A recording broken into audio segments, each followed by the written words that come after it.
Sir is visiting consultant, Department of Obstetric Anesthesia, Pain Medicine and Obstetric Critical Care, Fernandez Hospital, Hyderabad. This is also very well-known hospital. Everybody knows in India. Sir is director, Century Super Specialty Hospital. Sir is the chief advisor and visiting consultant at Obstetric Critical Care Unit, Century Hospital.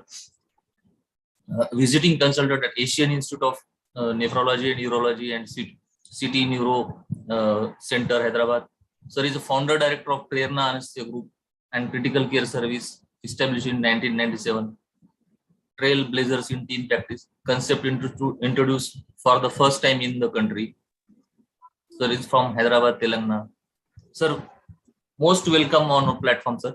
Please share your screen, and its screen is now yours, sir. Please.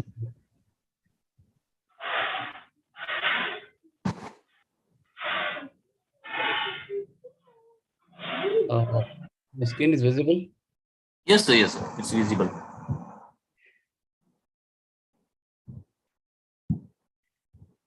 At the outset, my apologies. It totally went off my mind today as in the Ganpati Puja. But thank you very much, IS and Nanded, the official team bearers, and congratulations for the Silver Jubilee celebrations.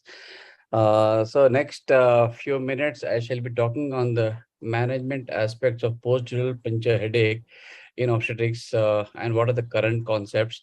I say management of PDPH in obstetrics has taken a paradigm shift. And that's what I'll be talking next few minutes. Greetings from Prerna Anesthesia Critical Care Services. We are a team of about 107 anesthesiologists and critical care specialists covering 12 hospitals in the city. And how many of you have encountered this situation when you're doing an epidural? Well, I don't have the audience poll, but yes, not infrequently we encounter the situation wherein inadvertent dural puncture or wet tap happens while. Sir, I want to interrupt you. Yeah. Please share your screen, sir. There's something of DigiShields coming on. Actually, Screen is on. Is it not? It's your presentation is not able to view. Okay. Is it visible now? It's showing DigiShields platform. One second. So please open your presentation. Yeah. See. Share my screen. Yes, now it's coming, sir. Is it coming AIG, now? Yes, AIG, greetings from AIG. Yes, sir. Now it came, sir. So basically, the management of post-dural puncture headache in obstetrics, current concepts, we have had a paradigm shift in management of PDPH and the incidence of PDPH in our hospital. And I shall be sharing our experience and what the literature says and the current concepts. My apologies to ISA team members and congratulations once again. Greetings from our team at Prerna, which we cover about 12 hospitals with 107 anesthesiologists and critical care specialists, 24/7. So many a times, or probably I don't say many a times, but not infrequently, we encounter the situation where we are setting an epidural for a surgical procedure or a laboring parturient for painless delivery. And we encounter the situation where you see CSF dribbling out when you're putting a TV needle into the epidural space. Well, this is a situation which leads to panic, and we we call it as a wet tap. And this is what is important. It is important from an anesthesiologist perspective because in the recent maternal audit review, the critical audit review, maternal mortality review in the United Kingdom, there were 2 maternal deaths from PDPH, 2 maternal deaths because of post-dural puncture or wet tap, and 11% of medical legal claims are because of PDPH, either improperly managed or complications of PDPH. And this is from the closed loop, closed claim analysis. And women who died because of post-dural puncture headache, basically blood patch was given, and both the women experienced headaches of some weeks before emergency presentation that turned out to be cerebral venous thrombosis in one case and subdural hematoma in the other. So we know that wet tap or post-dural puncture or the accidental dural puncture can result in devastating complications if you don't manage properly. But of late, yes, the improved technique, the learning curve has gone up among the anesthesiologists, and we see paradigm shift. We have moved from Quinky to Whitaker.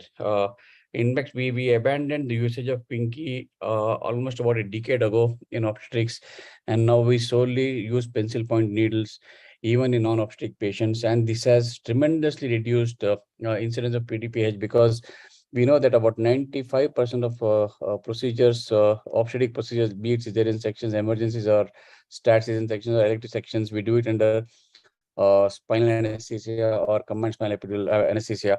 And when it is spinal, majority of the time, I remember as a postgraduate, we used to use 23, 24 gauge needle. When we started our team practice, we switched over to 26, 27 gauge Quinky needle. But almost about a decade ago, we switched over to Whitaker since the time it is available. And we feel that it has tremendously helped us in reduction of post-dural puncture headache. I would say that if the spines are good, if you're an experienced person, the incidence of PDPH is 0% with 29 gauge Whitaker needle. 0%, not a single case we have encountered. But yes, using 29 gauge needle sometimes can be challenging, and sometimes it is difficult. But 27, and even if you are using 25, 27 Whitaker pencil point needle, the PDPH incidence is less than 2.5 to 3%. So one of the paradigm shift that has happened is switching over from Quinky to pencil point needles. And once you have experience and you have the mindset and the change of mindset, definitely that is one important step towards minimizing incidence of PDPH following spinal anesthesia in obstetric patients. Because many a times we are used to one set of procedures using Pinky 25, 26. You say we have used 26 gauge, I have used 27 gauge. Doesn't matter. We have seen severe PDPH following 27 gauge Pinky also. So please change to pencil point needles, and that is one of the important step in minimizing PDPH. This is one of the beautiful article in 1918. It was in Lancet, where they were depicted that the dural puncture, the hole is there, and this is a lateral view wherein you see puncture created by the spinal needle. Then it was about 18 gauge or 17 gauge spinal needles were used, and you can see the CSF dribbling out of the dural hole. And this was a pictorial infographic appeared in Lancet in 1918. And we have a data of almost 1.5 lakh parturients where we have given regional anesthesia. And this is what the statistics of our institute, they say. So basically, this was the study that we did, a retrospective analysis from 1997 when we started our team practice. And then we have been auditing our data, and I shall be talking our data with what the current literature. So if you see, we did this audit with the approval of IRB, our ethics committee board, and these are the acronyms that we have used in our presentation. And this was a retrospective audit from 1997 to 2021. And as I said, nearly 1.5 lakh, 1.42 lakh patients were analyzed. And the data, this is our dashboard, a clinical dashboard, where we analyze more than 93 peripartum perioperative parameters. And we have been doing this year on year. And this is what the data. So overall incidence of dural puncture, accidental dural puncture in our institute was 0.48%. And incidence of PDPH following accidental dural puncture is almost 43%. So many times we see that I have not encountered PDPH in my practice. I do so many epidurals. So if you have to encounter a dural puncture or a wet tap with a TUI needle, either a 16 gauge TUI needle or 18 gauge TUI needle, the incidence is almost about 45 to 50%. Some institutes and some literature suggests almost as high as 60%. But overall, our incidence is about 45 to 50%, and the dural puncture rate is 0.4%. And currently, we are cruising at 0.2% incidence. And if you look at the study, what we have done is we have divided our study in three phases. The first phase, 1997 to 2004, and second phase of 2004 to 2017, and phase 3 is ongoing. So 1997 to 2004 is when we encountered a dural puncture, we used to remove the needle and reset the epidural in a space above. And 2004 onwards, we started using intrathecal catheter. So the moment you encounter an accidental dural puncture, we used to give the analgesia. So what is the protocol of wet tap? I'll come to it a little later. But basically, what we do is whenever you encounter a wet tap, the knee-jerk reaction is pull out the tuhe needle. Instead of that, what we do is we push the stillet back into the tuhe needle. So stop the leak. And now you have time to think. And the thing is, suppose if I'm doing a labor epidural, I give a laboring dose into the through the tuhe needle into the subarachnoid space. So first of all, the objective of inserting a epidural needle into the neuraxial compartment is achieved. That is pain relief.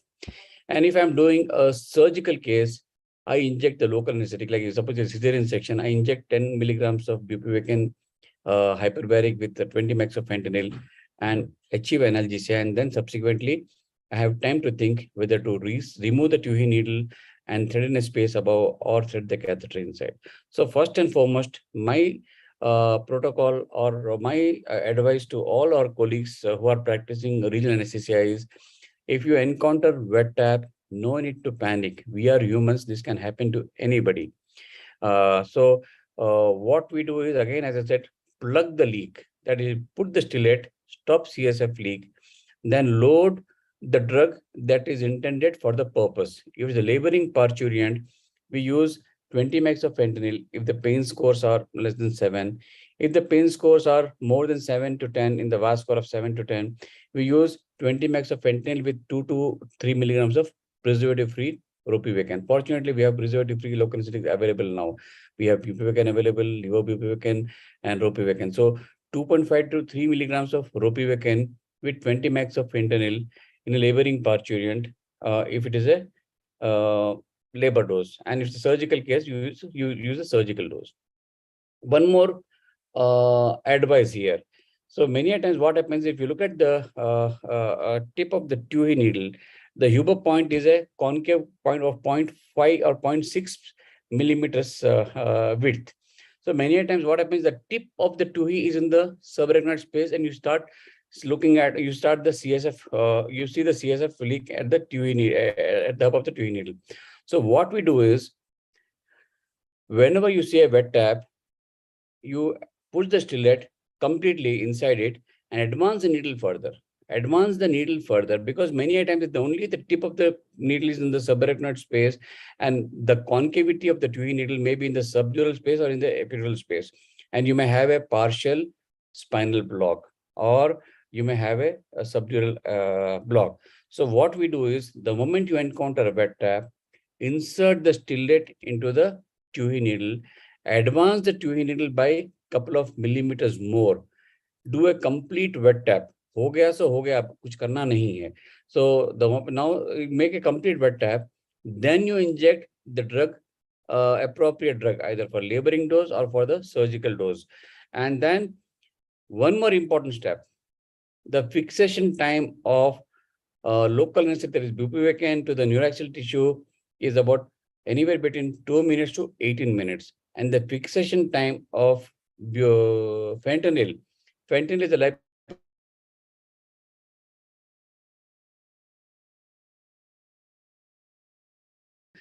because of its lipophilic nature. But so what I would suggest is, the moment you inject the drug, do not disconnect the syringe from the tuhe hub. You engage the patient with a conversation, allow the drug to fix. Couple of minutes later, you disengage the syringe from the tuhe hub, and then quickly allow the thread the catheter for 3 centimeters. I hope I am clear. So I'll again repeat for the sake of audience. The moment you encounter a wet tap, do not panic. Plug the leak by putting the stillet. Load the appropriate drug, either surgical drug or a laboring drug, depending on the type of case you're doing. And then insert the stillet completely into the tuhe needle and advance the needle by a couple of more millimeters, so that the entire tuhe needle is in the subarachnoid space. Once the tuhe is in the subarachnoid space, then you inject the appropriate drug. Make no mistakes in giving appropriate drug. See that you read the ampule 3 times, appropriate drug, appropriate dose, inject the drug. And then once you inject the drug, do not disconnect the syringe from the TUI hub, because the moment you remove the inject the drug and remove the drug which is there in the segment may just flow back and you may not have a complete effect. So allow the drug to fix to the neuraxial tissue, and after 2 to 3 minutes later, disengage the syringe from the TUI hub and occlude the hub with the thumb, left hand thumb, and then thread the catheter inside for 3 centimeters. That is intrathecal catheter. And this is the protocol that we have been following since 2004 onwards currently. Okay, so I'll come to our data. So basically, management of wet tap is very, very important. So our secondary outcome of our study was to study the incidence of failed or patchy block subsequent pregnancies, acquire the data of PDPH following unwitnessed wet taps. That is another important entity. Many a times we see that your procedure of epidural was uneventful, totally uneventful. There was no wet tap, but still the patient has classic signs and symptoms of PDPH. So unrecognized wet taps are not uncommon. These are known as occult dural punctures, and there is no documented evidence of ADP. We don't see CSF. You have a catheter that goes into the epidural space. You have a fantastic epidural effect, but the patient has PDPH. So I'll come to it little later. And we are also studying the long-term sequelae of PDPH and epidural blood patch, which we are whom we have encountered.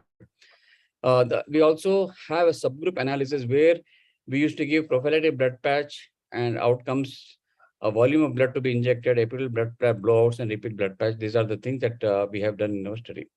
So if you look at the total number of epidural wet taps that we have had in phase 1, that is 1997 to 2004, about 105. So basically the incidence was 46.6%, and the number of patients requiring conventional blood patch was 32.38%. And if we look at again prophylactic blood patch, see a majority of the patient, as I said in phase 1, we reset the catheter in a space above. Like what we did is the moment we encountered the wet tap, we removed the TUI needle, inserted in a space above. All the catheter, we never threaded the catheter inside. And if you look at VVIP patients, we thought patient is going to create a lot of nuisance. We gave prophylactic blood patch. And number of patients requiring blood patch after prophylactic blood patch almost 12%. So we abandoned this technique because some of the patients, like as I said, following a wet tap, 45 to 50% patient develop PDPH. 50% of patient may not develop PDPH. So it is very difficult to gauge whether this patient belongs to 50% of PDPH or 50% non-PDPH, and unnecessarily you may end up giving a blood patch and a patient may not experience PDPH. So we abandoned this prophylactic blood patch in 2004 our practice. Then if you see 2005 onwards, we started threading the catheter intrathecally. Wherein when the moment you had a wet tap, we threaded the catheter intrathecal and managed this as intrathecal catheter. And then if you look at the incidence of patients requiring blood patch was 7%. With like if you see here, it was 32% of patients required blood patch. Whereas when you threaded the catheter intrathecally, only 7% of participants needed a blood patch. That means there was a tremendous reduction in incidence of epidural blood patch in patients where intrathecal catheter was injected. We started threading the catheter intrathecally because the parturients that came to our center were morbidly obese, problematic cases, multiple comorbidities, and often they had backs where they had adiposity or morbidly obese or edematous and boggy back. And hence we put a protocol of threading the catheter intrathecally. So if you look at the incidence of blood patch in catheter where reset in a space above versus intrathecal catheter, it was statistically significant reduction in blood patch. So this is very important. So one of the thing is, whenever you have accidental dural puncture, you have two options. Option 1 is you reset in a space above.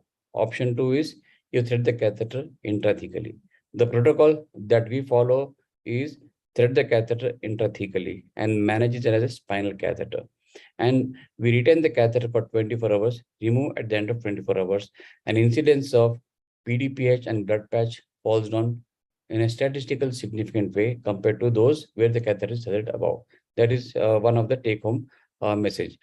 But yes, it comes with a rider. The rider is because you are threading the catheter intrathecally, there is a possibility of neuraxial infections. The infection rate might be there. So you have to take utmost precautions. And second important thing is inadvertent wrong drug being injected in the post-operative ward or in the ICU or in the ward if the patient is shifted to ward. So what we do in our hospital is we strap the catheter, we lock the catheter, and we give in a red bold letters we type that no, do not inject any drug, and we tell the patient see that no drug is injected. So this part of the thing has to be instructed and documented. Other important is, does epidural fail after blood patch? There's another thing that we analyzed. So because we are getting third generation patients and fourth generation patients, patient had epidural, her daughter had epidural, and daughter's daughter also had epidural in our hospital, because three generations have come, even a fourth generation are coming now, because the fertility rate among some sect of people is very high, and we have seen even four generations. So we did encounter a few patients where patient had epidural blood patch was given in the previous pregnancy, and they willingly took epidural because they felt that PDPH was less severe because we managed it. I would take accolade for that properly, and patient felt that the post-dural puncture headache was not that severe compared to labor pain. And we initially we thought post-dural, I mean, a blood patch can cause fibrosis, can cause adhesions, or can cause bands in the epidural space, and epidural may fail. But I must tell you that not a single, we must have done about 25, 30 epidurals in parturients who had blood patch in the previous pregnancies or previous deliveries, and not a single failed epidural after a blood patch. So the point again, second take home point from our experience says that the epidural need not necessarily fail after a blood patch, contradictory to the literature. This is our experience. So with number of patients who received blood patch and came for subsequent delivery, almost 27. And we counsel gave epidural, combined swine epidural in 23. Those who refused epidural 4 and patchy or failed epidural were nil. So this is one of the important take-home message. So that is one important thing. Other important thing is epidural blood patch a gospel truth? Is it a holy grail? Well, yes, majority of the time, one blood patch gives fantastic pain relief almost to the extent of 70 to 80%, but patient may not have 100%. So when you are counseling the patient for a blood patch, always tell them that there is a possibility that one blood patch may not be sufficient and patient may need one more blood patch. And that is that thing you have to keep in mind. And the incidence of repeat blood patch, I would say, is about 7% of parturients, or 9% where they received repeat blood patch. And we have not had any third blood patch. The blowout occurred in 2 patients. Blowout in the sense, once the patient had blood patch, fantastic pain relief. They were so happy that they started almost running, jogging, walking, and the constipation has led to epidural patch blowout, and which necessitated a repeat blood patch. So basically, once you do a blood patch, see that the patient is given proper laxatives, and they don't strain during passing of stools. Very, very important. What we realized earlier is volume of blood injected was not standardized earlier days of our practice, but subsequently from 2005 onwards, whatever cases we have encountered, we have standardized our blood volume of 20 ml is what 20 to 23 ml is what is the endpoint of blood patch. And generally, we do blood patch one space lower than the dural puncture. So suppose if you are doing liver epidural or surgical epidural at L3, L4 space, the blood patch should be L4, L5. So one space down, so that when you inject, the blood generally goes capillate and it should form it should plug the leak. So this is what the diagram is.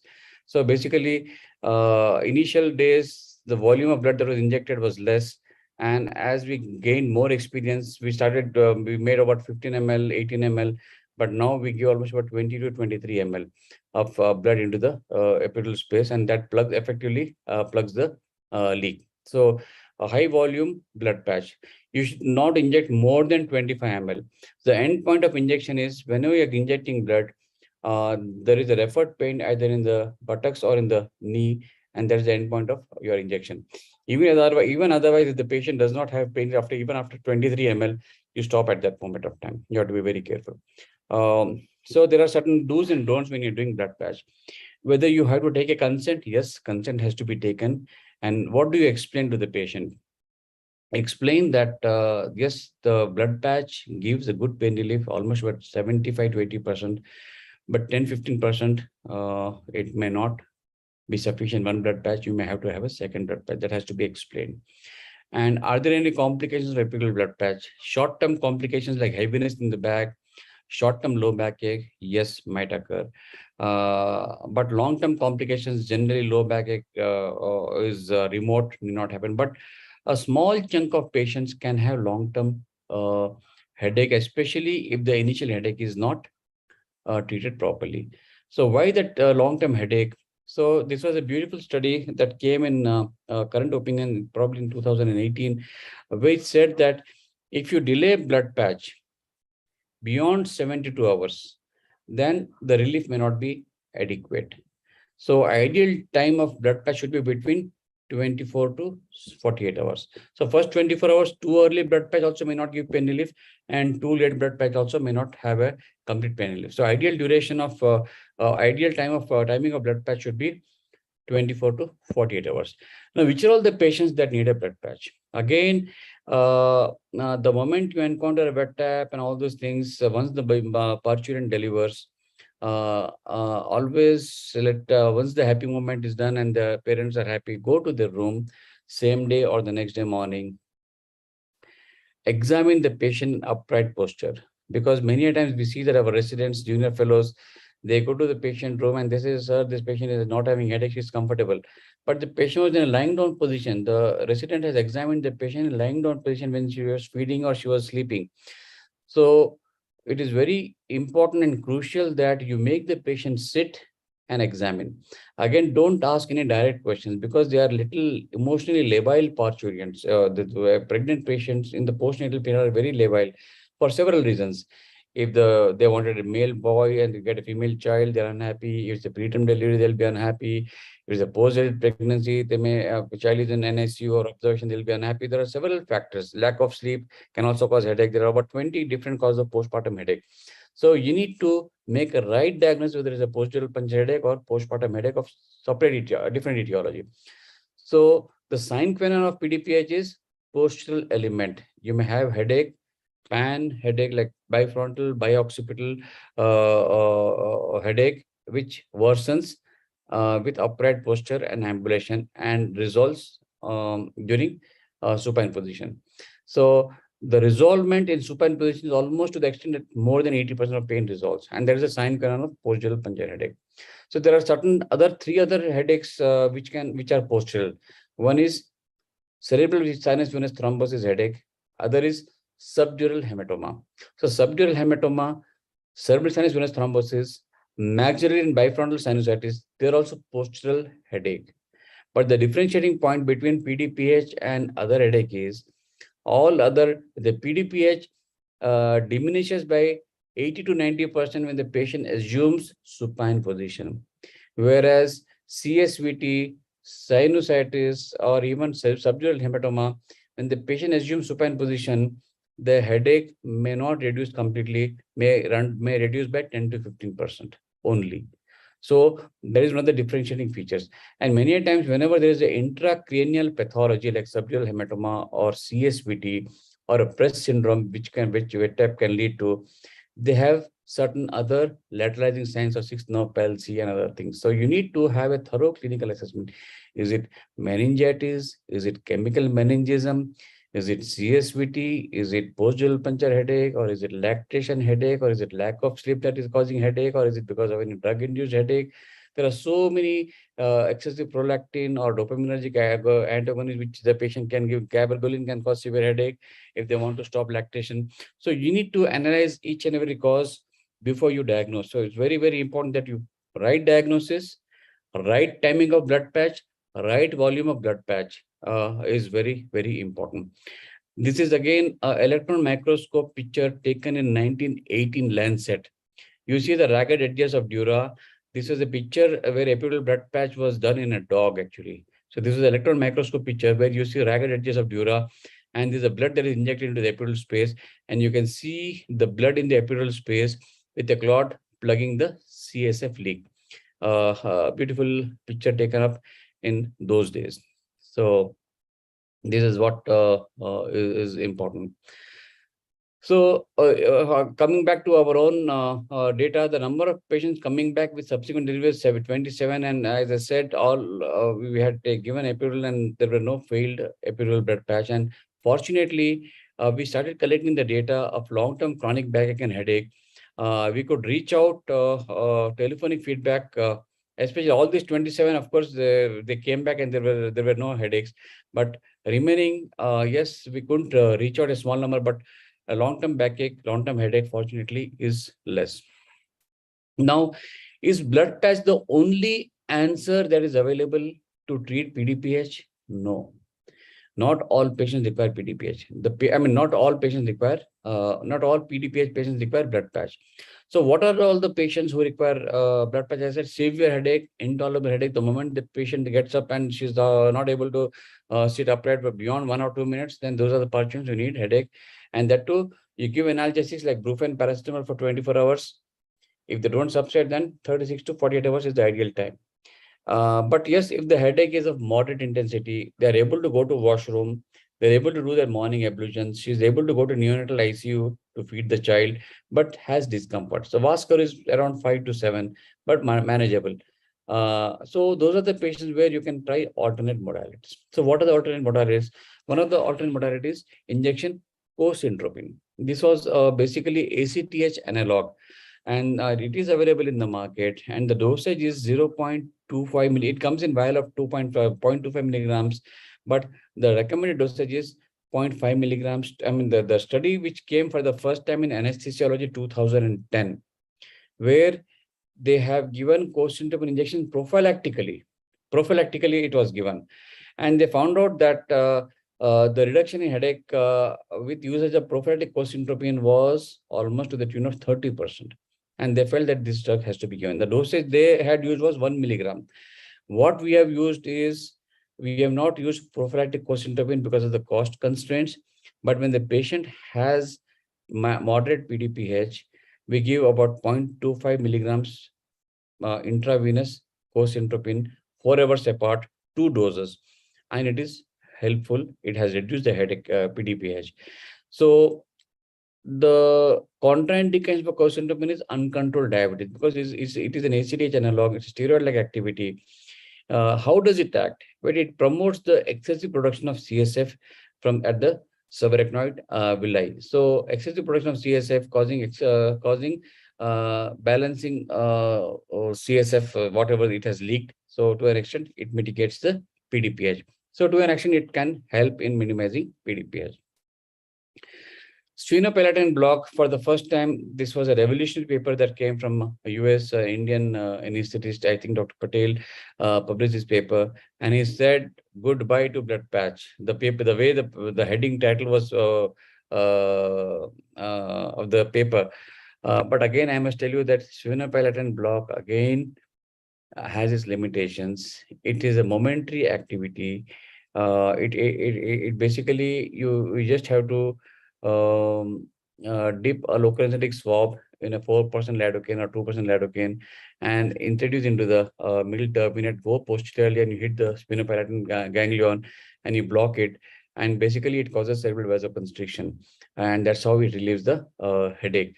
But yes, we have used 11 cases. Only transient pain relief is what we observed. And PDPH following TUI needle, it may a patient may have to put this thing at least 2 or 3 times a day for 2 to 3 days, and eventually it may subside. But so post spinal headache, like twinkie needle headache, sphenopalatine block may work. But for TUI needle, if the patient has severe pain, then this may not be a right technique. But yes, there is one more technique that is available in the armamentarium. So the trend at our institute is, as per the worldwide data, we had past decade, 2 decades, we have, it has helped us tremendously to establish and standardize our protocol. So our protocol and what we recommend is thread the catheter intrathecally. and manage it as a spinal catheter. There is a contradicting literature which says that intrathecal catheter does not help. And we have reviewed all the data of all this literature where the intrathecal catheter has not helped. That is a Western study. But if you look at our institute, the same team, the core team of us, about 6 members, we are there since 1997, and we have been at the same institute and same place. So modality of assessment, modality of patient, the type of patients, the cohorts of patients, majority of the Indian subset, they are all same. And that is probably one of the reasons why we say that intrathecal catheter placement for 24 hours definitely is a fantastic modality to reduce the incidence of intensity of PDPH, and definitely statistically significant reduction in post-dural puncture headache by intrathecal catheter placement. Yes, as I said, one rider is incidence of infections.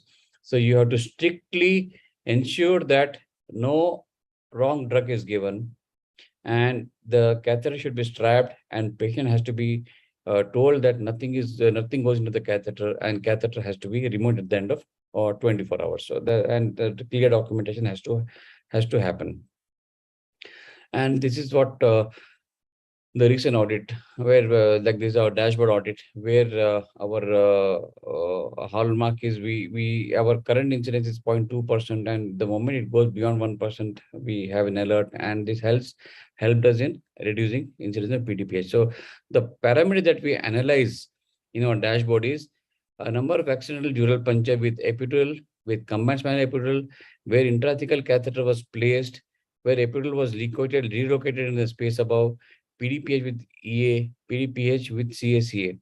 And the clinical audit parameters is severe PDPH after intrathecal catheter, after different space, PDPH with press syndromes, those who are conservatively managed, those who require blood patch, epidural blood patch with long-term sequelae, epidural blood patch with long-term sequelae headache and long-term sequelae backache. So these are all the parameters that we have been monitoring since 2010. This is from 2010 onwards, and you can see year on year the data is being analyzed. So I would conclude that ITC, intrathecal catheter placement, is numero uno technique of minimizing blood patch, leads to significant reduction in EBP, nil infections, but mandates strict asepsis. Resetting the catheter in the space above can be an option in at least in nursing homes where strict asepsis cannot be guaranteed. But yes, it comes with a higher incidence of PDPH, higher incidence of conventional blood patch that has to be recommended. Prophylactic blood patch no longer recommended, should be condemned. Sphenopilatin block definitely not for severe PDPH, but yes, it is a option that is available. So as I said, ours is a single center study, more than 2 decades, single team, same assessors, similar cohort, and I felt this is a gold standard intrathecal catheter to minimize PDPH. So gold standard for moderate to severe PDPH is blood patch. Yes, if the patient has blood PDPH, then gold standard is blood patch, not sphenopilatin block. Ideally administered within 24 to 72 hours, not beyond 3 days. Good infection control policy has to happen. Post blood patch, blowout can occur, especially if the patient resorts to heavy exercises, brisk walking. So prevention of constipation, prescribing stool softeners is very, very important. And patient has to be told that they should not carry heavy weights. Yes, they can definitely carry their baby, but not heavy weights. That is very, very important. So the take-home message is prevent the first, that is accidental dural puncture. And when you have accidental dural puncture, as I said, our protocol is do not panic. Plug the leak by putting the stellate. Then load the appropriate drug. If it's laboring parturient with VAS scores of less than 7, 20 mg of fentanyl. And if the laboring parturient VAS score of more than 7 to 10, then 20 mg of fentanyl with 2.2 to 3 milligrams of preservative-free ropivacaine. And then what I do is, or what we recommend is, insert the stellate completely in the Tuohy shaft, advance the needle by another 2 millimeters. Because as I said, the Huber point, concave point is about 0.5 millimeters. So it might be that only the tip of the Tuohy needle may be inside the subretinal space, and you say CSF, and subsequently you may have a patchy block or a failed block. despite having a clear CSF. So advance the needle completely into the subarachnoid space, then inject the appropriate drug. And once you inject the drug, do not disconnect the syringe from the Tuhi needle. Allow the drug to fix to the neuraxial tissue, at least 2 to 3 minutes. And then disconnect the syringe from the Tuhi hub, occlude the Tuhi with the thumb of the left side, and then thread the catheter intrathecally for 3 centimeters, not beyond 3 centimeters. And then strap it and see that you manage it as a spinal catheter. And as I said, spinal protocol is for 2 hours, the patient may not need any analgesia. It's a laboring parturient. But if the patient continues to be in labor, then what you can do is you can connect the infusion pump. So what we do is 20 ml of 0.1% ropivacaine, 20 ml of 0.1% ropivacaine, and 100 mg of fentanyl. We make it 50 ml total with saline in a 50 ml syringe and run at 2 to 3 ml or 3 to 4 ml per hour, depending on the laboring progress of labor. So intrathecal catheter not only helps to provide adequate analgesia, but also it prevents the excessive CSF leak that can happen at the time of delivery. Let us say, imagine that you have threaded the catheter, you have removed the Tuohy needle and threaded the catheter in a space above. So you have a catheter in a space above, and you have a dural hole which has happened in the previous attempt in the space below. So when the parturient is straining at the time of delivery, there is CSF leak increases, and that can also increase high incidence of PDPH. So by plugging the leak with catheter, this process of excessive CSF leak also can be minimized, and that is one of the reasons why the incidence of PDPH is relatively less with intrathecal catheterization. So prevent the accidental dural puncture by going up the learning curve and treat the second, that is PDPH aggressively. Document it properly. Several options are available. The medical options are either, as I said, NSAIDs like Brufen, paracetamol. Caffeine again is not recommended because the dosage that is required is almost more than 1 gram per day, and that can cause severe cerebral vasoconstriction. And there have been instances where there have been caffeine-induced seizures also. So simple Brufen paracetamol suffices. If it doesn't suffice, then you can use cosyntropin. But theophylline, daraphyllene, sumatriptan, all have been tried with less success. As I said, cosyntropin definitely, there is an evidence that it helps because it enhances the production of CSF fluid. But so that is what. If you are giving a blood patch, see that the blood patch is about at least 20 to 25, 20 to 23 ml. So key takeaway from my talk is you have a clear-cut policy of management of wet tap. Atypical headache can occur. So you can have a PDPH with one more additional entity. Be aware, beware. So as I said, subdural hematoma, civil sinus venous thrombosis, press syndromes, maxillary sinusitis, worsening of migraine, lactation headache, insomniac headache, lack of sleep. So there are so many different causes that you have to analyze. So atypical headache can occur, which may mimic PDPH, and you may end up giving a blood patch in a wrong case, and it can have sequelae. So imaging can help. So imaging CT scan, plain CT scan of brain is useless. It does not reveal anything. Either you go for a contrast CT, which can diagnose SDH, but I would recommend MRI of the brain with MR venogram as a very useful imaging modality. Too early imaging, you can miss out. So ideal time of imaging at least is 48 hours after the onset of PDPH. If it is too early, then you may miss out the pathology. You may not diagnose it. The accidental pleural headache can be associated with chronic headache. So management of headache within 24 to 72 hours is ideal. Switch over to pencil point needles. Switch over to intrathecal catheter placement with stick asepsis. Sphenopalatine block, as I said, for short-term headache, post-spinal headache can help, but long-term headache may not be sufficient. But you may have to use multiple times. And clinical audit of your data is very, very important. As I said, we started the phase 3 from 2018 onwards. So here what we are evaluating the sphenopalatine block again in a whenever we have a case, and so far 2018 to 2022, again I would say my takeaway is still not a great technique for following epidural PDPH, but yes, for post-spinal headache, a short-term headache, it can definitely help. And stringent post-PDPH follow-up is very, very important. And there have been newer modalities where newer drugs have been tried, like addition of neostigmine and atropine to conventional management of PDPH, because neostigmine also is known to increase CSF production. So they also, it also helps, and the dosage that is recommended is about 1 milligram of neostigmine with 0.6 mg of atropine has been used, but again we have used only in 2 cases. It has not helped. It has not helped. So, but again we need to have a large volume. This was a beautiful paper by Michael Peach et al., where this was an atrial with iatrogenic headache. Post-dural puncture headache is iatrogenic headache following accidental dural puncture. It gives sore head to all the anesthesiologists. So the conclusion of this article was fantastic. When you go to bed with clear head, you will not get up with any headache. So what I want to emphasize is there are several strategies that are available to manage PDPH. So if you are clear in your mind, this patient needs blood patch, this patient does not need blood patch, this patient will benefit from this technique, this patient will benefit from this technique. So options are there, and you need to choose right option for the right patient, and patient may not get any headache, and you will also not get any headache. This was an electron microscopic picture of dural puncture, how the dural puncture leaks. Again, this was a recent picture that came in Naisura in 2000 and probably 15.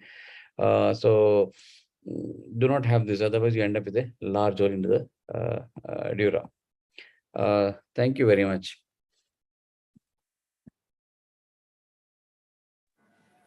Thank you, sir. Very nice to hear from you a lot of things about PDPH. So much dilemma on this in our private forum. Most of the people you mentioned drug like derifylin, sumatriptan, and all this. Sir, they use a lot of times. I also do same what you mentioned like that, but related to Quinky, not in to his needle. yeah. We are having so much problem with Quinky needles. Yes. We got PDPH in that point of view. So I will be happy to ask you one question from Dr. Naresh Paliwal, sir. He's asking, yes, sir, why not to convert it to CSA and keep the catheter in place for 24 hours? We are using catheter intrathecal only, no? Yes, yes, yes. Yes. We are using the same thing. We are converting into the, we are threading the catheter intrathecally and putting it for 24 hours. Yes, yes, sir. Without any using drugs or. We use drug, we use spinal, as I said, the protocol Intrathecal drugs for with catheter. Intrathecal drugs. Yes. And length of fixation is just 3 centimeters inside, not more than 3 centimeters. Okay. So again, as I said, repeated handling of epidural catheter leads to colonization of epidural catheter hub. So our protocol is we make a syringe infusion. As I said, 20 milligrams of ropivacaine in 50 ml. So 0.4 mg of ropivacaine per ml. And 100 mg of fentanyl in 50 ml saline. So ropivacaine 20 milligrams and 100 mg of fentanyl, and that is 20 ml plus 22 ml, 2 ml of fentanyl, and 48 ml of, 28 ml of saline. So total about 50 ml of solution is prepared in a 50 ml syringe infusion, and we run this at the rate of 2 to 3 ml. That is about 2 ml is 0.8 milligram of ropivacaine and 8 mics of fentanyl per hour infusion course. So that's what the protocol is, and majority of the time the patients are comfortable. If this parturient comes for cesarean section, we disconnect the infusion and then give the surgical dose at 10 milligrams of bupivacaine with fentanyl, and then subsequently post-operatively we restart the infusion for post-operative pain management. Same infusion, so that we don't handle the catheter repeatedly, because we don't want colonization to happen. But as I said, this requires errors can happen epidural infusion can be connected, disconnected. So we just have to be sure that the anesthetist lingers around with the patient, because we have 24/7 services at our hospital. We follow this protocol.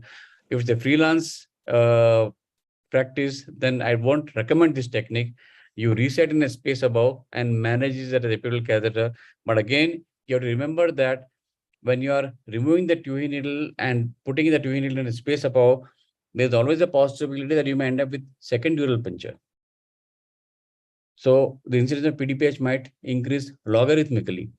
And importantly, even if the epidural catheter, is animated in the space above, each drug you give may go into the intrathecal compartment via the dural puncture hole, which has been created. So it's a multi-compartmental block can happen. So once you have a dural puncture and you are resetting in a space above, all top-ups have to be given by anesthetist only, because this top-up can go via the dural hole into the subarachnoid space, and you can have a multi-compartmental block. You may have a high block. So that has to be kept in mind. Sir, one question in chat box: which type of spinal catheter to be used? Do you use ultrasound guided EBP to avoid dural punctures? See, definitely ultrasound has helped us in reducing dural punctures, especially in particularly the abnormal back. And also it helps us in selecting the widest and the best space. So, but so far in our experience, I must say that epidural has not helped us in minimizing the incidence of dural punches in our place, but at least it helps us in locating the best space. There is one thing. And second thing, as I said, ultrasound guided blood patch, ultrasound guided neuraxial space is as we select the space below when you're doing a blood patch. Suppose you have done a epidural in L2, L3 place, where I encountered dural puncture, my blood patch will be L3, L4, one space below, so that the trajectory of the blood when you're doing a blood patch is cephalic. Yes, sir. One question in chat box again from Dr. Abhijit Nair, sir. Respected sir, wonderful presentation as always. Sir, most of the studies or reports of PDPH and its management are in obstetric anesthesia, mainly at lumbar levels. What is your experience and opinion about PDPH? Due inadvertent dural puncture at thoracic level? Is it the same or there is any difference in severity, duration and management part? Excellent question, Dr. Abhijit Nair. As I said, since 2018, as a team, I lead the team at AIG Hospital, wherein we almost, on an average, we do about 7 to 8 thoracic epidurals daily for a major surgical gastro procedures or surgical onco procedures. And yes, we have had few dural punctures. The incidence is probably again less than 0.2% or probably less than that, and 0% PDPH. So far, not a single blood patch we have done following thoracic dural puncture. The reason probably is because the spinal cord occupies most of the space, and it to an extent minimizes CSF leak. And second important thing which I felt is all were non-pregnant patients. We don't do thoracic epidurals in pregnancy. Yes, having said that, we have done thoracic epidurals in pregnant patient, probably about 15-20 thoracic epidurals for pancreatic pain management in pregnancy. But yes, we didn't encounter any dural puncture, those things.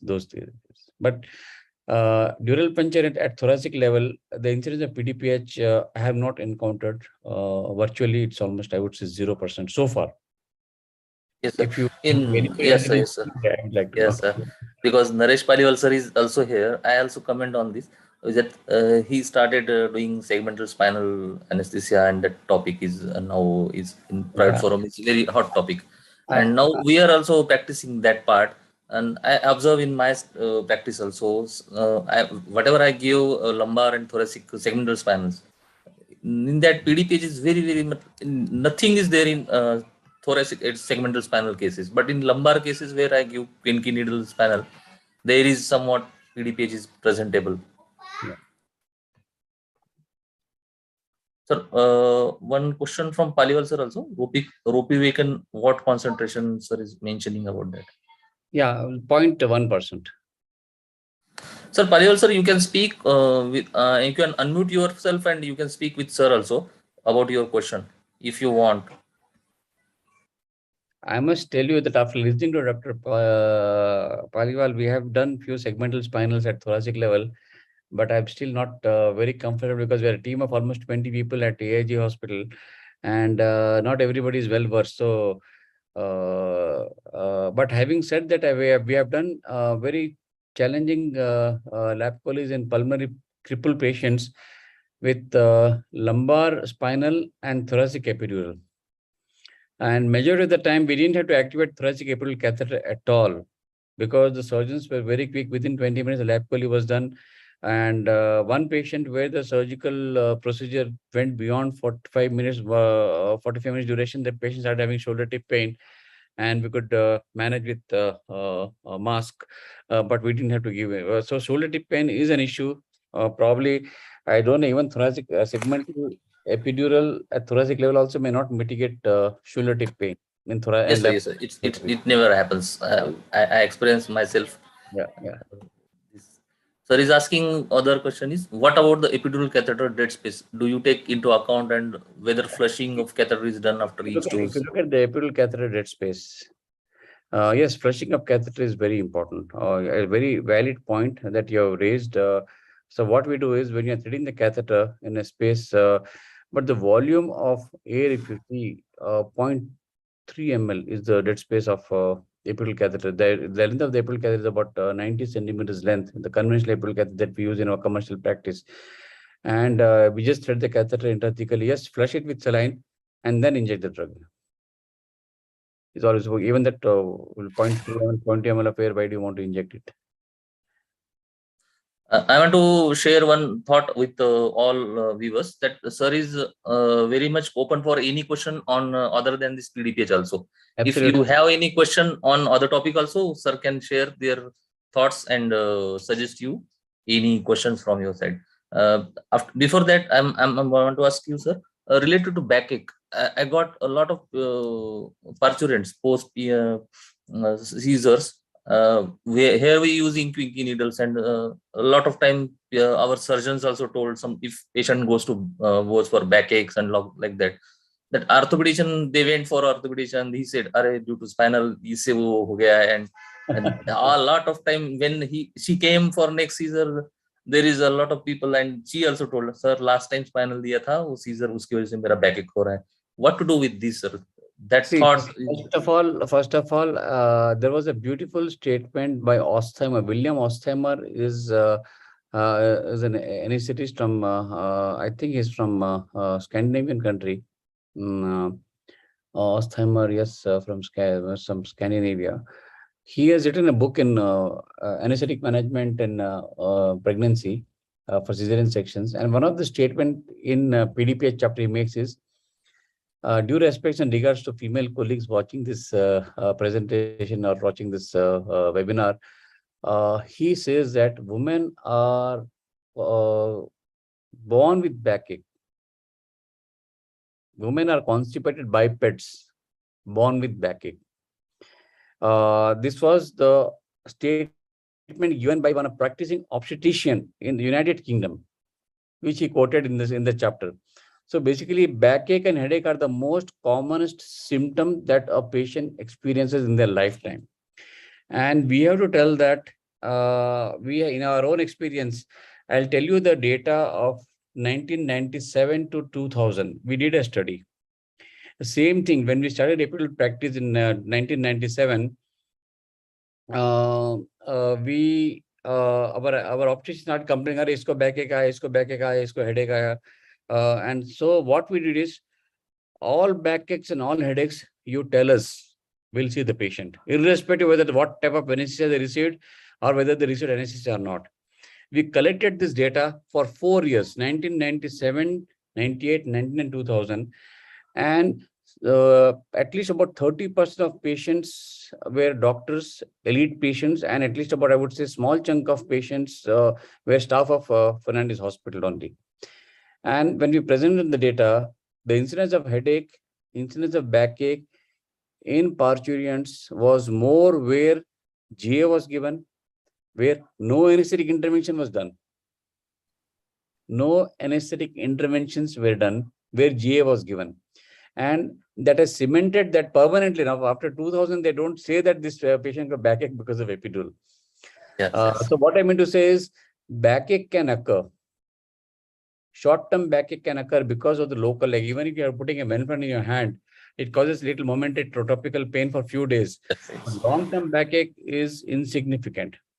So if the woman has backache during delivery, before delivery, the incidence of backache following regional anesthesia might be increased. But yes, you must tell that one of the modality of treating backache is epidural steroids and epidural interventions.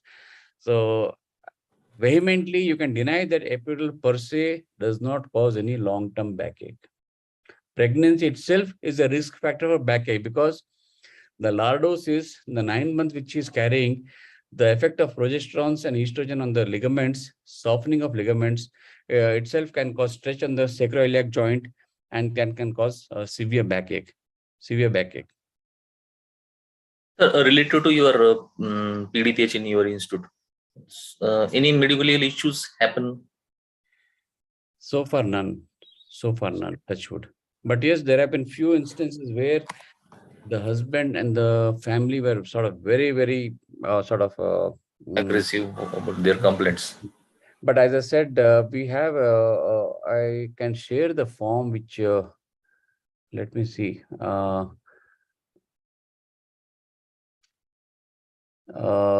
We have a pamphlet wherein we explain to them that this thing can happen whether you want to take or not. Epidural, they go through this pamphlet.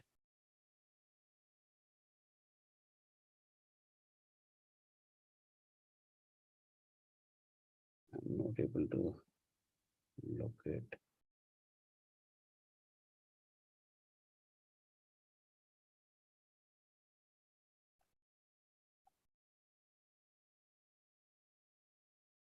We give them, we counsel them actually. Okay, sir. We counsel them beforehand, Yes. very clearly, and so they are already aware of that thing. And importantly, we make them sign our consent, which again mentions this headache, and we ask them that, do you have any specific questions? So a few of the things that are important is few things that are mandatory during our discussion is we tell them three things that majority of the time epidural works wonderfully. First stage pain relief will be almost to the extent of 95 to 100%. But second stage pain relief will be about 40 to 60%. You may not have 100% pain relief. And I would say that when you say 40 to 60%, we give them the visual analog pain score chart. So when we measure with the women, when they take pain epidural, their pain scores are around the range of 9 to 10. And within 15 to 20 minutes after epidural, it drops to 0. So they have a very good correlation. Okay, my pain was this much. Now it is 0. At the time of second stage of labor, at time of delivery, it will be between 4 and 6. So visually, they get a picture that this pain, what they need to anticipate. So that is one thing that we do routinely for all cases. Second thing, we say that at least 1 in 500, you may not have adequate pain relief. We may have to reset the catheter in that case. So that also they are prepared mentally that sometimes the epidural may not act to the desired effect, and we may have to reset the catheter, reposition the catheter. And third thing we mentioned about headache. So we tell them that yes, if you don't cooperate well, if you move during the procedures, there is a possibility that CSF may come out. Again, nothing much to worry. It can cause momentary headache, and it can be treated. Majority, there are multiple modalities, and depending on the nature, 60% of the time you may not have headache. 40% of the time you may either end up with conservative management. Some patient may require blood patch. So they may Google search what is blood patch and all those things. There's plenty of things they'll look into the Google. But fortunately, if they don't experience, it's fine. If they experience, it becomes easy. So explanation is very important. So once you have a dural puncture, then yes, again, once the patient has calmed down, has a baby, they are in happy moment, go to them, visit them, examine them, and just tell that, yes, this was the thing that has happened, unfortunately, and we'll monitor you for headache. If you have any of those things, let us know. And don't ask direct questions. Objectively assess the patient. So when you go to the room next day, a patient does not know that the headache worsens during sitting and it subsides during supine. So you make the patient sit, take blood vitals, check blood pressure, check pulse rate, check respiratory rate. The patient will feel as if you're checking the vitals and you're checking the instances. But indirectly, what I'm doing is I'm trying to make her sit as long as possible. And I can assess her. Then yes, then I tell her to continue walking ambulation. And the moment she has headache, she'll call us. So we see the patient every 12th hourly, document every 12th hourly. And then before discharge, we see the patient and then we give the phone number. In case of anything, just let us know. The documentation is very, very important. Assessment is very important. Don't wait for the nurse or for the obstetrician to call you to see the patient. The majority of the litigation following PDPH happens because you don't see the patient or on time, or you don't advise properly, or you don't talk to him properly, you don't document properly. So once you have a dural puncture, see that the protocol of documentation, repeated visits, not repeated to at least 2 times a day, and documentation is very important. And Needed despite to do. yes, some aggressive patients are always there, but how you talk and how you do, we have seen patients coming, touching our feet, following blood patch. So that also has happened. Yes. Yes. So this is our ISA National Registry vehicle. So you can register your cases in that ISA app also and in web also. Yeah. Our secretary has started this thing. One question from our Aurangabad secretary. Ma'am is asking, sir, did you come across any share of breaking of catheters? Touch wood, no. Again, I would like to emphasize that we have been doing, I don't know, but 2008, we introduced a device in our hospital for the first time probably in the country, where we started checking the tensile strength of the epidural catheter. So whenever you are checking the tensile strength, where the Young's modulus, if you recall the physics knowledge, so whenever you stretch any device, there is something known as yield point and break point. So majority of the catheters, they stretch 4 to 5 times than their actual length before they break. So it's like a rubber band. You stretch, there's a yield point. At some point of time, it breaks, snaps off. So majority of the catheters, like if you look at, again, I don't know conflict of interest, but the BD, the Braun, the Portex, they break when you apply a weight of 1.4 to 2 kgs of weight. That means you have to exert a pressure of 1.5 to 2 kgs to break the catheter. And before breaking, there is a yield point. So when you remove the catheter, you have to see that the catheter is stretching. If the catheter is stretching out, you don't try to meddle with the, assume the, make the patient lie down in the same position, like a flexed spine or flexed hip and flexion of spine, and then remove the catheter in that position so that it comes off easily. But suppose if the catheter, I don't, again, due respect and regards to our local manufacturer, there is no yield point. The local company, the moment you stretch the catheter, it snaps. So it's a brittle catheter. So in fact, we have converted, we have written a letter from the AOA when I was the president to the company, and they have modified, they have relaunched the catheter again this year, it seems. So I'm yet to, so we brought this device from IIT, Hyderabad. The youngster to take the tensile strength of the catheter. So majority of the catheter, they broke at 1.4 to 2 kgs. 2 kgs weight. And we put all this catheter at the temperature of 37 degrees, the body temperature. And we also created the ambient temperature in this lab, in vitro lab, of 40 degrees, because many a times the patient is 103, 104 fever, postpartum pyrexia can happen. Yes. So the yield point increases further, but break point was same. So this is this. In fact, we are publishing this study very soon, even though this study was. Really, sir, it's a very nice thought that you shared with us, and it's really appreciable that this thing is happening at your side.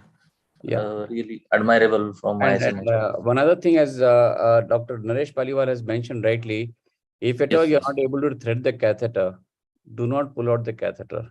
Pull yes. out the assembly. Very, very important. And again, I must tell you that some of the needles, like I won't name it, but at least four. We have about Vigon, Bebron, Cortex, Romson, Arrow, and you have one more, another couple of more kits. Without naming anybody, at least four companies. The tip of the tube needle is very sharp, very sharp. So when the tip of the tube is very sharp, the moment you're threading the catheter and the catheter does not go in, and you try to pull out, it snaps. And some of the companies' catheter is ideal; they're a little blunt. You can't puncture the skin also. Those are the ideal catheter, ideal tube needles, and those catheters probably you can. But still, I won't recommend that you pull out the catheter alone. You have to pull out the assembly. Very, very important. Very important. And arrow catheters are nothing but the wire reinforced catheters. Yes, sir. I don't know that the incidence of blood type is less with these catheters. But again, I must tell you that these catheters are the easiest to break, because these wire reinforced catheters, again, there are certain areas in the catheter which are without wire for you to see whether there is any blood or CSF. So they during the length of the catheter, every 5 centimeters, like first 10 centimeters is wire, then 2 millimeters is a area without wire for you to visually inspect whether it is any CSF or blood is coming. And these are the easily break off points. So when you're trying to pull the catheter can get snap off at these weak points. So arrow catheters has a tendency to snap off. So one of the ways of preventing snapping of catheter is, if the catheter is not coming out, what we do is inject saline into the catheter, to the epidural catheter. It becomes stiff, and then you try to pull out the catheter with a patient in Next. flex position, and majority of the time it comes out. Many a times, or sometimes, there have been few case reports where patient is not totally flexed because of whatever reason, pain. So in that case, probably if you give little propofol to the patient in flex position, the ligaments they relax, and then you can pull it out. You can pull out the catheter. So, Yeah, Torrent company was the other company which I was not. yeah. Yeah, in fact, we have used this catheter of Torrent company, which comes with the side bulb. In fact, Romson was the first which came up in 2007 with a side bulb, pink colored needle, very badly designed this thing. But nevertheless, so the Torrent is a little sophisticated this design. Yes, it helps us. It helps us in identifying the space, two-hand technique. So you have epissure, you have epimatic, you have torrent, you have illuminating bulb, and you have so many needles devices which are there available in the market currently, which helps in identifying the space. The built-in balloon, either you can inject air or saline, and it's a two-hand technique. As you advance the QE needle, the balloon collapses, the side balloon. If it's air, it collapses. If it's saline, it just goes into the epidural space. So, yes. Sir, your what I can say it, your PPH simulations are happening around the states. Uh, Related to that, we are from ISA City branch are really grateful that if you come on our ISA City We'll plan on simulation last time. workshop. So Plan. I will contact you on No issues. that Certainly. note Certainly, sir. future. Totally. Related to, sir, in endoscopic procedures, what type of nowadays what you use for routine GI scopies or The protocol is, fortunately, our surgeons are very fast. The upper GI endoscopy is done within 1.5 minutes. So what we do is we just spray the oral cavity with 10% spray, 3 to 4 puffs.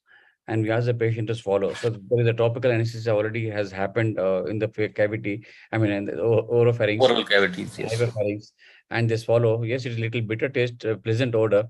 And what we do is we just inject propofol, and in the moment the patient goes into apnea because of propofol, Yes. we ask the gastroenterologist to insert the scope, and then subsequently the patient regains the breathing.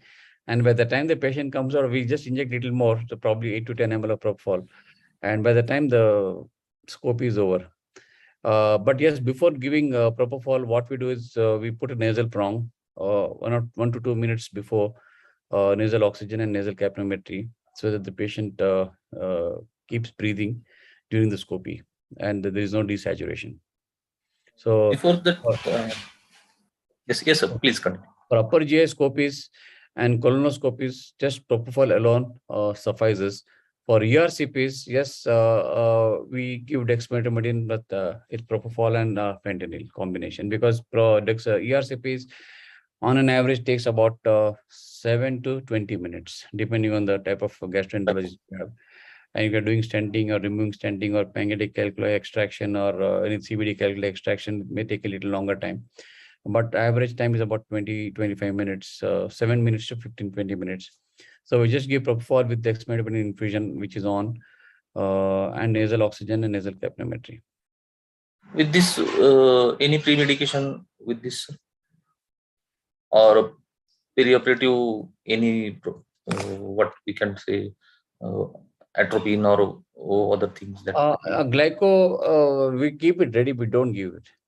We keep it ready, available. The glycoatropine, ephedrine, adrenaline, phenylephrine, the syringe is loaded and kept. Hardly we use it. And majority of the time, because the topical anesthesia works wonders actually, that the insertion stimulus is blunted, and patient comes out quite well. Yes. your work is very vast. You work in almost your 3 to 4 hospitals. You are director, and you're working on ops and even GI and neuro also. So off late, a lot of GI and surgical onco, but I do go to Fernandez at least once a week because we have this fellowship program, and we keep getting some requests for me to come there. So for those cases, We needed in a near future for this your PPH simulation.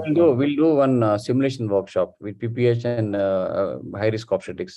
We can do that. Yes, sir. Really thankful for this. I feel so overall no questions from audience, and this one is very wonderful evening for all of us that you speak And, on PDPH. This is really sore topic for us, all of us. I realized that honestly, I thought I totally forgot today, Sachin. And I did receive a message 3 days back. And I wanted to modify the presentation. This was a presentation that I did at Ganga for a 10 minutes talk. It was just a 10 minutes talk. Yes. So the other presentation is there, which is there. I got, so which is an elaborate presentation, but I couldn't open that paucity of time. But anyway, you can, sir. In near future, we will do one more case with you, sir. No issues, if your time allows you. Always a pleasure. Always a pleasure, sir. Thank you very much.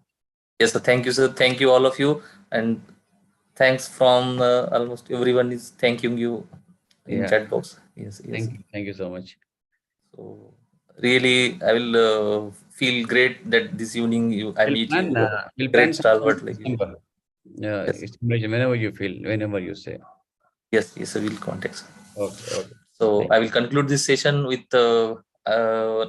great note that we will meet in near future with at Nanded also in our case meet also, sir. So yes, sir. Thank you, sir. Thanks.